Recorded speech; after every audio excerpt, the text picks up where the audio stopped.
Hello student, today we are going to start our new chapter hardware integration. This is chapter number 12 and इस chapter को जब हम लोग start करेंगे तो यहाँ पे आप लोग एक नया कंसेप्ट सीखेंगे जिसको हम लोग पार्शियल फ्रैक्शन के नाम से जानते हैं। पार्शियल फ्रैक्शन आज से 3 साल पहले जो हमारा मैथ्स का सिलेबस हुआ करता था उसमें फर्स्ट चैप्टर होता था और ये अपने आप में एक कंप्लीट चैप्टर है। मतलब इस साल हमें जो बुक में ये सिलेबस में दिया गया है ये एक एक्सरसाइज में दिया गया है, लेकिन आज से 3 साल पहले सेम चैप्टर पूरा एक सेम एक्सरसाइज 3 साल पहले पूरा एक चैप्टर हुआ करती थी। तो मतलब आप लोग समझ सकते हैं कि आपको एक एक्सरसाइज के अंदर सारे पार्शियल फ्रैक्शन को समझना भी है और उसके बेसिस पर क्वेश्चंस को करना भी है। इसमें इसी पार्शियल फ्रैक्शन के ऊपर आज से 3-4 क्लास या वीडियो लेक्चर्स पहले एक क्वेश्चन भी आया था। मैंने आपको कहा भी था कि हम लोग जब पार्शियल फ्रैक्शन करेंगे तो आपको ये मेथड इजीली समझ में आ जाएगी। हमने वहां पे पार्शियल फ्रैक्शन की मेथड अप्लाई की थी, तो आज अपन उसी मेथड को देखने जा रहे हैं और होपफुली आपको इजीली समझ में आएगा। और आपको इजीली समझ में आए इसके लिए आप थोड़ा सा ध्यान से इसको देखिएगा भी सही और समझने की कोशिश भी कीजिएगा, क्योंकि पार्शियल फ्रैक्शन जो है थोड़ा सा वास्ट टॉपिक है और इसकी 3 कैटेगरी में मैंने इनको डिवाइड किया हुआ। मतलब 3 कैटेगरी के क्वेश्चन होते हैं, तीनों कैटेगरी के क्वेश्चन को करने के लिए अलग अलग मेथड होती है। तो हम लोग देखते हैं कि किस प्रकार से हम लोग पार्शियल फ्रैक्शन के क्वेश्चंस को करते हैं। मैं पहले 3 कैटेगरी बना देता हूँ और फिर 3 कैटेगरी के बेसिस पर आपको बताऊंगा कि फर्स्ट कैटेगरी में हमें कौन सी मेथड लगाना है, सेकंड कैटेगरी का अगर पार्शियल फ्रैक्शन आता है तो हमें कौन सी मेथड लगाना है और थर्ड कैटेगरी का पार्शियल फ्रैक्शन आता है तो हमें कौन सी मेथड लगाना है। लेकिन उसके पहले मैं आपको ये बता दूं कि पार्शियल फ्रैक्शन होता क्या है। तो देखिए एग्जाम्पल के तौर पर मैंने अगर आपको कहा 1/x+1 प्लस 2/x+2, मुझे इसको आप सिंप्लीफाई करके बताइए, तो आप इसको इजीली सिंप्लीफाई कर सकते हैं क्योंकि आपको पता है कि हमें इसका क्या करना पड़ेगा, एलसीएम लेना पड़ेगा x+1 और x+2। यह आ जाएगा x+2 प्लस 2 टाइम्स x+1, तो ये हो जाएगा x+2 प्लस 2x+2 अपॉन में x+1 एंड x+2। x और 2x हो जाएगा 3x प्लस 2 अपॉन में x+1 x+2। मतलब यहां से इसका जो सॉल्यूशन है वो ये हो जाएगा। तो ये जो प्रोसेस है ये हमें क्लास 9th से 9th 10th 11 हमने चारों क्लासेस में इस तरीके के क्वेश्चंस को सॉल्व भी किया है और इस मेथड को जाना भी है। तो ये तो ठीक है क्योंकि यहां तक तो हमें आता है, लेकिन कभी आपको जज करना है कि इस टाइप का क्वेश्चन आपको दे दिया जाए और आपको बोला जाए कि उसको इस प्रकार से ब्रेक करो, ठीक है, तो आप लोग क्या करेंगे। ये आपको एक कंप्लीट फ्रैक्शन दिया गया है और इस कंप्लीट फ्रैक्शन से आपको क्या करना है, इसको छोटे छोटे फ्रैक्शंस में टर्म्स वाइज ब्रेक करना है। तो आप लोग क्या करेंगे, जैसे मैंने एक क्वेश्चन जो मैंने अभी कहा कि 2-3 लेक्चर पहले भी आया था और उस समय मैंने पार्शियल फ्रैक्शन की डायरेक्ट मेथड अप्लाई की थी। तो क्वेश्चन में आपको रिमाइंड कर दूं, वहां पर था 1/x इंटू 1/x+1 और मुझे इसका इंटीग्रेशन करना था। तो मैंने क्या किया था, इसको लिखा था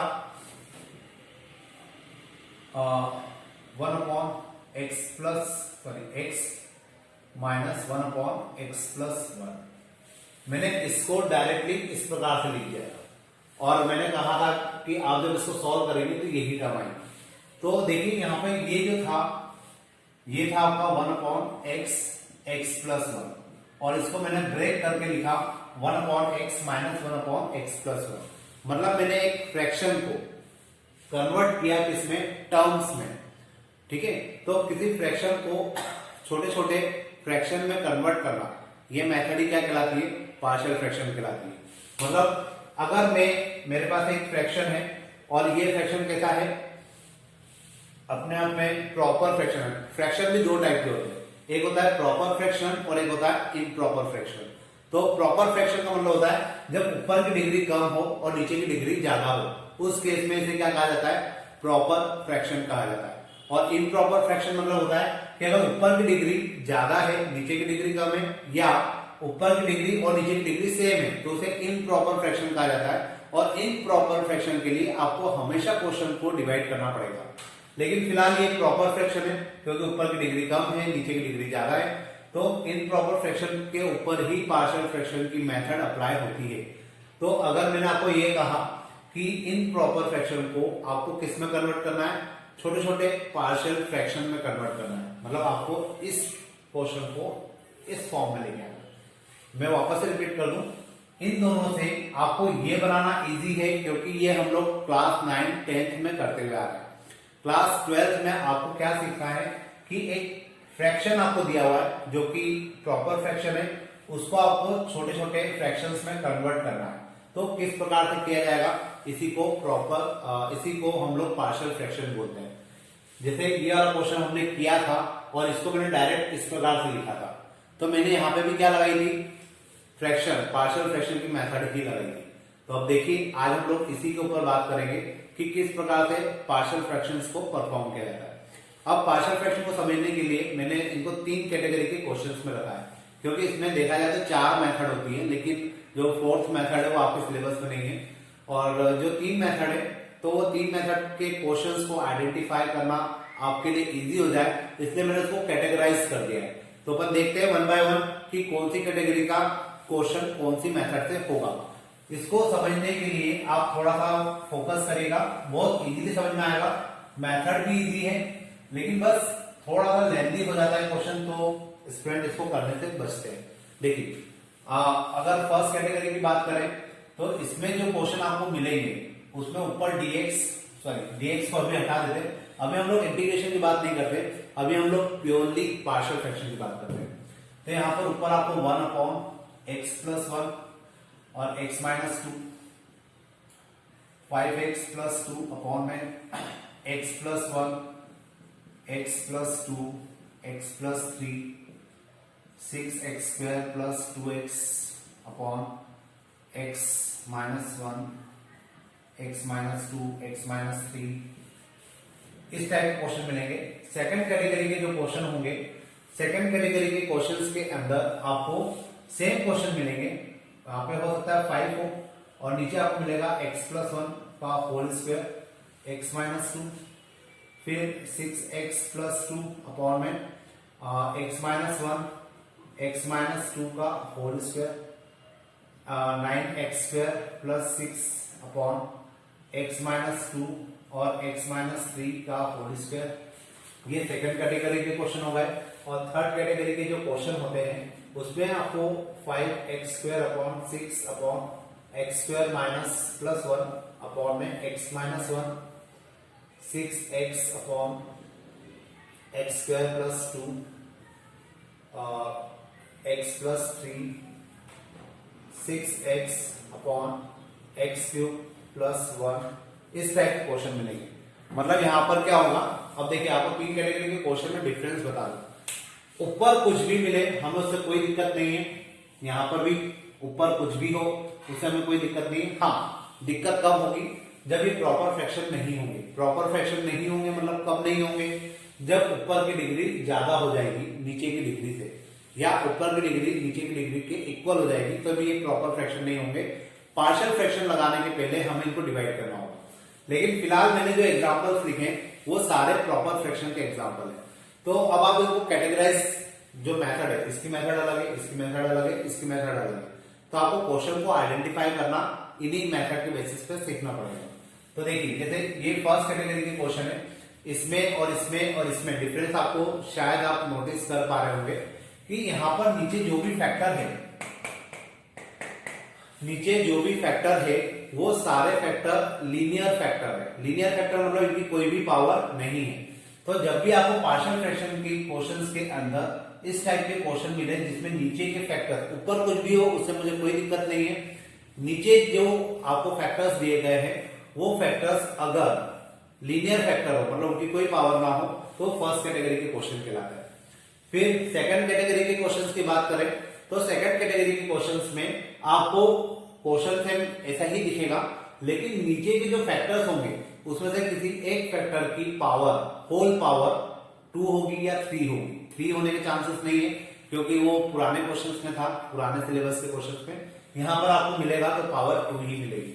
तो जो सेकंड कैटेगरी के क्वेश्चन है उसमें आपको ध्यान रखना है कि नीचे के जो फैक्टर्स आपको मिलेंगे उनकी पावर, होल पावर 2 मिलेगी। फिर थर्ड कैटेगरी के क्वेश्चन की बात करें तो थर्ड कैटेगरी के क्वेश्चन और फर्स्ट सेकंड में डिफरेंस ज्यादा नहीं है। यहाँ पर जो क्वेश्चन आपको मिलेंगे इसमें वापस आपको कहां पे फोकस करना है, जो नीचे के फैक्टर्स है उनके ऊपर फोकस करना है। और जब आप नीचे के फैक्टर्स को देखेंगे तो आपको पता चलेगा कि नीचे के जो फैक्टर्स है उनकी किसी एक फैक्टर की इंटरनल पावर होगी। जैसे यहाँ पे एक्स स्क्वायर प्लस 1 है, इसको हम लोग इंटरनल पावर अभी बोल सकते हैं हमारे नॉलेज के लिए। तो ये इंटरनल पावर है, यहाँ पे इंटरनल पावर है, यहाँ पे इंटरनल पावर है। तो जब भी इंटरनल पावर होगी तो उसको हम लोग क्या बोलेंगे कि वो थर्ड कैटेगरी का क्वेश्चन है और उसको करने का तरीका बदल जाएगा। सेकंड कैटेगरी के क्वेश्चन में क्या करेंगे, यहाँ पर आपको जो पावर है फैक्टर्स की वो होल पावर मिलेगी किसी ना किसी एक फैक्टर की। और फर्स्ट कैटेगरी के जो क्वेश्चन होंगे उस टाइप के क्वेश्चंस में आपको जो पावर है किसी भी फैक्टर की नहीं मिलेगी। यहाँ के सारे फैक्टर्स कैसे होंगे, लीनियर फैक्टर होंगे। तो ये 3 कैटेगरी हो गई। इन 3 कैटेगरी के क्वेश्चन जब आपको मिलेंगे तो आपको सबसे पहले क्वेश्चन को आइडेंटिफाई करना है कि वो कौन सी कैटेगरी का है, और उसको आइडेंटिफाई करने के बाद आप लोग डिसाइड करेंगे कि अगर वो फर्स्ट कैटेगरी का है तो फर्स्ट कैटेगरी की मेथड लगाएंगे, पार्शियल फ्रैक्शन निकालेंगे और फ्रैक्शन कंप्लीट आ जाने के बाद उसको इंटीग्रेट करेंगे।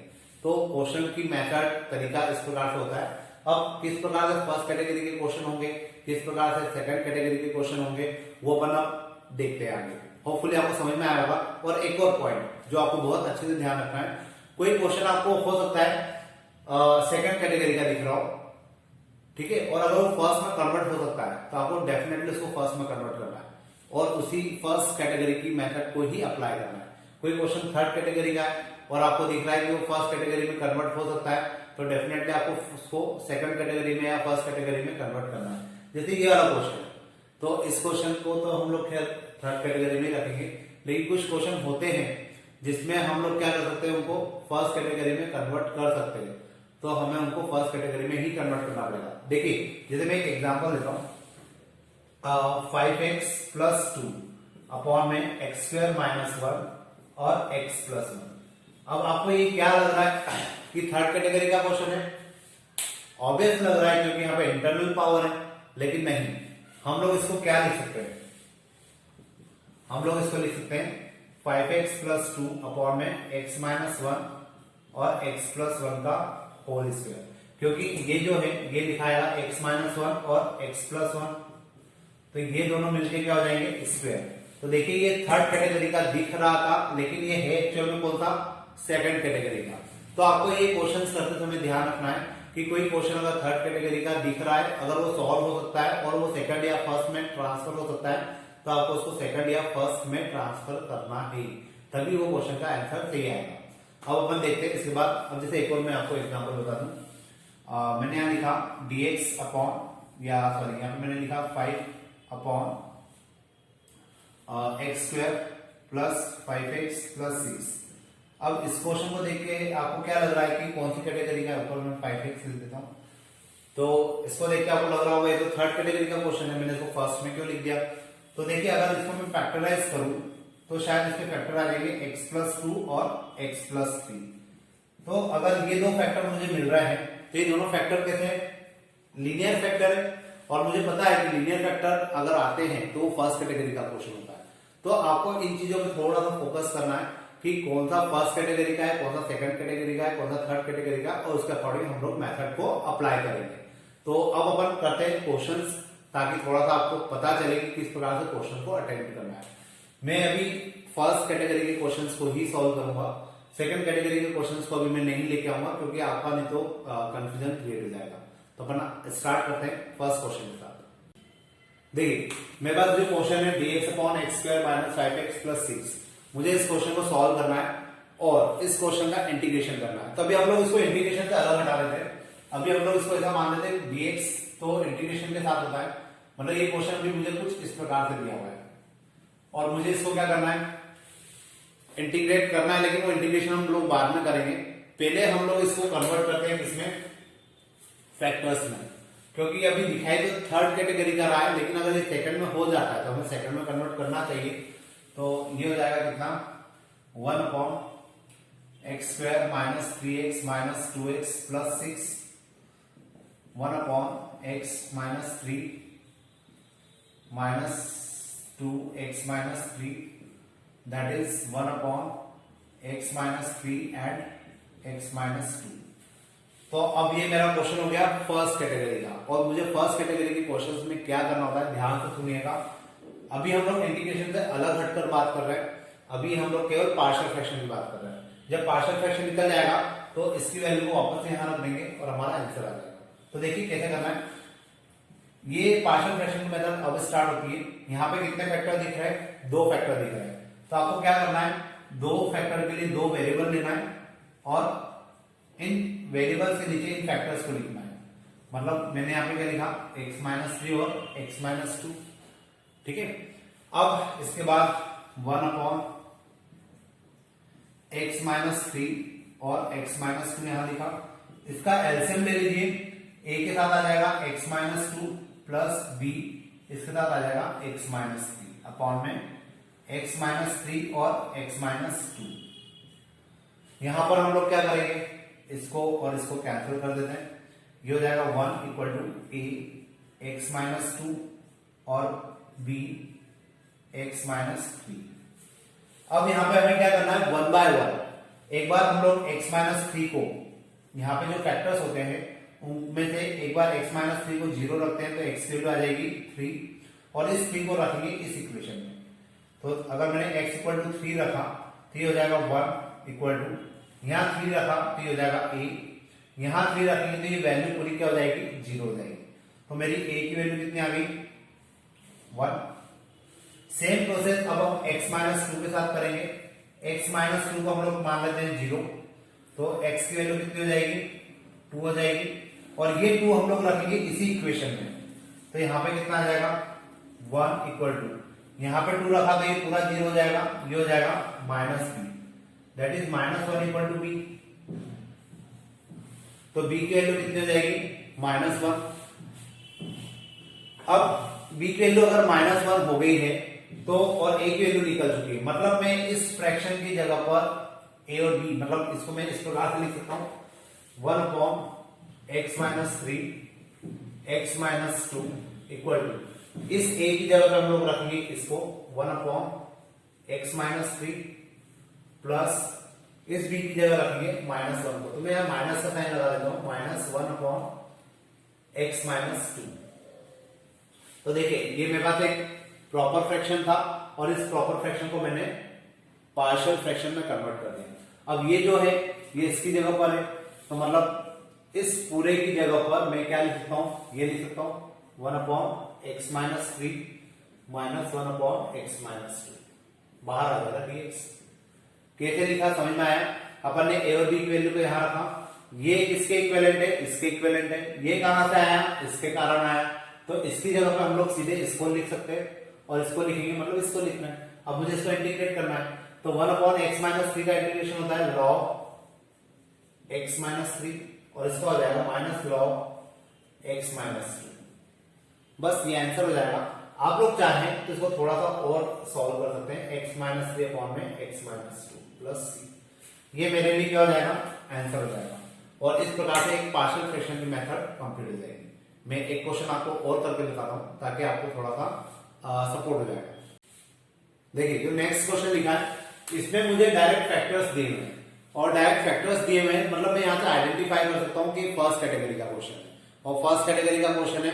तो अभी हमने लास्ट क्वेश्चन जो किया था उसी मेथड को फॉलो करेंगे। इसको हम लोग अभी इंटीग्रेशन से बाहर निकाल देते हैं। तो इंटीग्रेशन से बाहर निकालेंगे तो ये हो जाएगा x-1 और x-2। मैंने भी आपको कहा था कि अगर नीचे फैक्टर कंप्लीट है तो इसको नीचे कितने फैक्टर है, यहाँ पे 2 फैक्टर है, तो यहाँ पे 2 वेरिएबल ले लीजिए। एक हो जाएगा a अपॉन x-1 और एक हो जाएगा b अपॉन x-2। फिर हम लोग क्या करते हैं, एलसीएम ले लेते हैं, वो x अपॉन x-1 और x-2 equal to a upon x-2, sorry a के साथ यहाँ पे x-2 और x-1 आ जाएगा, a के साथ आ जाएगा x-2 और b के साथ आ जाएगा x-1। मैंने एलसीएम ले लिया इन दोनों का, ये टर्म और ये term cancel, x equal to बचा मेरे पास a x-2 plus b x-1। अब मुझे इसके बाद क्या करना चाहिए, इसके बाद मैं यहाँ पर इन फैक्टर्स को ध्यान से देखूंगा और x-1 को क्या रखूंगा, 0। यहां से x की वैल्यू कितनी आएगी, 1, और इस 1 को मैं रखूंगा इस इक्वेशन में। तो जहां जहां x है इस इक्वेशन में वहां पे क्या रख दीजिए 1 रख दीजिए। तो x की जगह आ जाएगा 1, यहां रखा 1 तो यहां आ जाएगा a 1 माइनस 2, यहां पे 1 रखेंगे तो 0 हो जाएगा क्योंकि 1 माइनस 1 0, ये पूरी टर्म 0 हो जाएगी और यहां पे हो जाएगा 1 equal to minus a minus 1 equal to a, मतलब a की वैल्यू कितनी आ जाएगी यहाँ पे -1। अब हम लोग क्या करते हैं x माइनस 2 को 0 रखते हैं तो x इक्वल टू हो जाएगा 2। तो इस इक्वेशन में जहां जहां पे भी x है वहां पे हमें रखना होगा 2। तो जैसे हम लोग x की जगह 2 रखेंगे 2 इक्वल टू, अब मैंने अगर यहाँ 2 रखा तो 2 माइनस 2 क्या हो जाएगा 0, तो इस कंडीशन में पूरा 0 हो जाएगा। यहाँ 2 रख देते हैं 2 minus 1 that is 2 equal to b, तो b की वैल्यू कितनी हो जाएगी 2 हो जाएगी। अब इस a और b की वैल्यू को हम लोग यहाँ रखते हैं और ये किसके इक्विवेलेंट है इसके इक्विवेलेंट है और ये किसके इक्विवेलेंट है इसके इक्विवेलेंट है। मतलब मैं डायरेक्टली क्या लिख सकता हूं, अब आपको भी थोड़ा सा डायरेक्ट लिखना आना चाहिए। इस पूरे की जगह पे मैं ये लिख सकता हूं और जब ये लिखूंगा तो इसमें a और b की वैल्यू को पुट कर दूंगा। तो मतलब मेरा जो क्वेश्चन है वो क्या हो जाएगा a की जगह आ जाएगा -1 अपॉन x माइनस 1 और b की जगह आ जाएगा +2 अपॉन x माइनस 2 और बाहर आ जाएगा dx। अब मुझे इसको इंटीग्रेट करना है तो minus log x minus 1 +2 log x minus 2, ये मेरा आंसर हो जाएगा। अगर आप इसको सिंप्लीफाई करना चाहें और थोड़ा सिंप्लीफाई करना चाहें तो इसको आप लिख सकते हैं log x minus 1 plus log x minus 2। log की प्रॉपर्टी होती है कि जो पावर होता है वो ऊपर चला जाता है, तो मैं इसको यहां का लिख सकता हूं और साथ में इन दोनों के बीच में माइनस का साइन है तो एक दूसरे के अपॉन में भी आ जाएंगे। तो इसको मैं लिख सकता हूं log x माइनस 2 का होल स्क्वायर अपॉन में x माइनस 1 प्लस c, ये मेरा फाइनल आंसर हो जाएगा। तो मैं इस प्रकार से क्वेश्चन को सॉल्व कर सकता हूं। ये अभी हमने आज फर्स्ट कैटेगरी के क्वेश्चन देखे, अभी हम लोग इसके ऊपर एक दो क्वेश्चन और करेंगे ताकि आप थोड़े से फेमिलियर हो जाए, फिर हम लोग सेकंड कैटेगरी के क्वेश्चन के ऊपर चलेंगे। तो आज के लिए अपन इतने ही रखते हैं। Thank you.